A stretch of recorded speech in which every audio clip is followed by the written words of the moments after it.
भैया हा बोल. आपण एक मी काय वेबसाईट म्हणतो ऐक ना. बनवली. कोणती?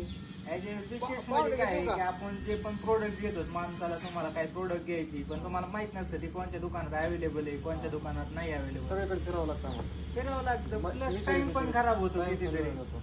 आता हे कृषी दुकानवरती काय आहे जसं आता तुम्ही बघा इथं मी टाकतोय आपलं एमएज एक्सेल म्हणून हा. ठीक आहे.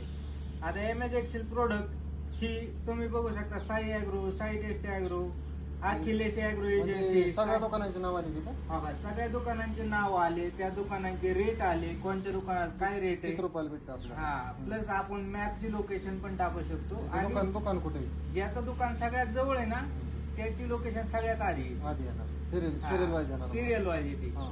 किंवा प्राइसिंगच्या स्टेज मध्ये पण तुम्हाला म्हणजे फिल्टर आपण फिल्टर करू शकतो प्राइस नुसार हा. किंवा म्हणजे अंतरानुसार समजा. म्हणजे आता आपण गुगल मॅप वर टाकतो ना petrol pump near me near me. तर जवळचा पेट्रोल पंप येतो हा. तसंच जी पण तुम्ही औषध येतं सर्च करता Search मारून. त्याच्या जवळचं दुकान दुकान आपल्याला आपल्याला भेटून जातं. हे ऍप वर येणार. मग हे सोयीस्कर आहे का लय तुमच्यासाठी सोयीस्कर झालं उलट ते हे. काय म्हणतोय मग किती ठीक आहे किती त्रासदायक होतं मग आता आपल्याला जे आवश्यक पाहिजे नसतं ऍप मध्ये सर्च मारायचं करून माहिती बघू मारायचं, भेटून जाईल. शेतकऱ्यांसाठी फ्री आहे, चार्जेस नाहीये. Charges नाही. नाही नाही नाही. हा. व्यापार मला टाकून दाखव कसं असतं.